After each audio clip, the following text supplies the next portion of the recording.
Welcome back to Sigil of Something. We're still exploring how Compendium of Rathe has impacted each class in Silver Age, specifically new cards that we got. Today we're going to explore and look at the Illusionist class. So, like every class, they got the 4 suite of equipment on that rare slot. They get 3 new cards, and then the talented heroes get a little fun thing as well.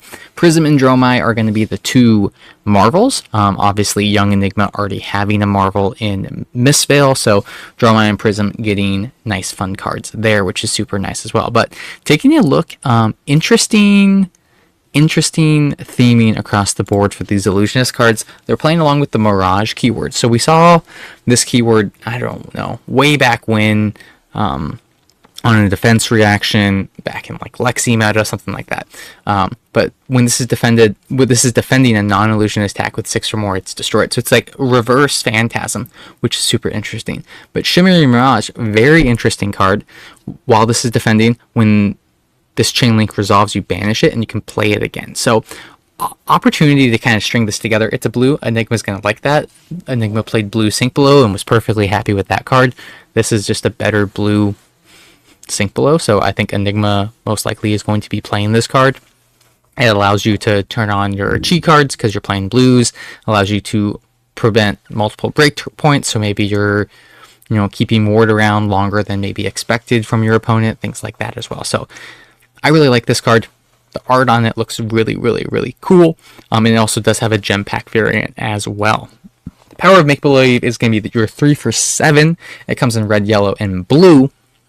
Gets +1 for each card with 6 or more defending it. So I think this could slide into the Enigma Chimera role that we've seen Illusionists run.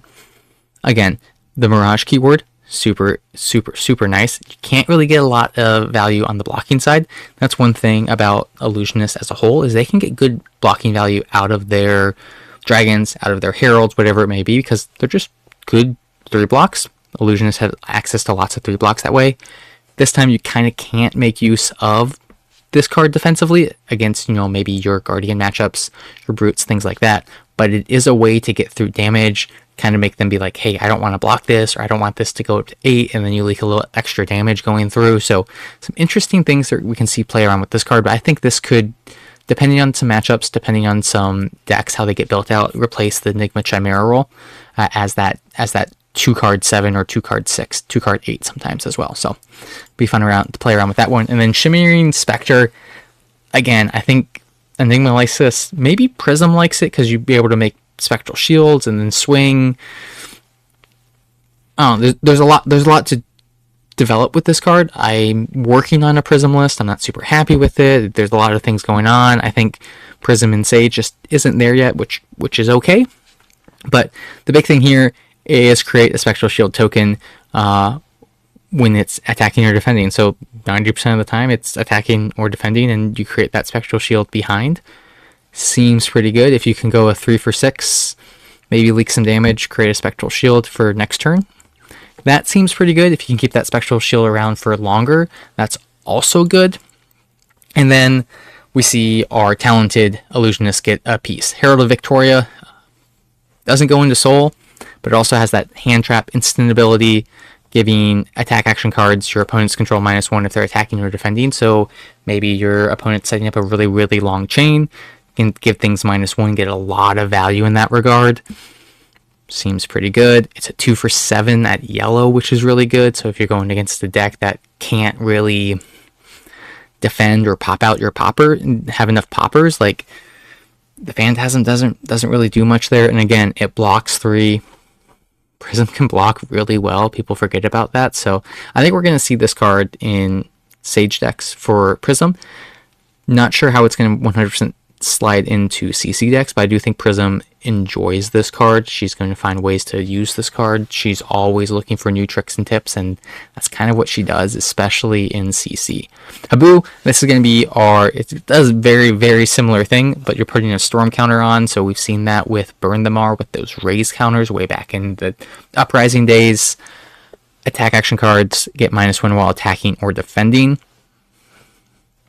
That seems pretty good. If you're attacking with dragons, well, they're not attack action cards, so they don't get -1 to their attack, or doesn't matter there. And If you're trying to, you know, maybe you just have a lot of 6 powers, you need to go up for just 7 powers for those poppers to kind of get the value that way. So it kind of puts your opponent in a weird spot, allows you to close out games, maybe makes the Guardian matchup a little bit more doable. Though I do think the Guardian matchup specifically for Dormai, we've seen it before. It's like you might not understand it if you're a new player, and then once you kind of understand it, you become experienced with the deck, you're going to be able to get those extra wins and make that a positive matchup for you.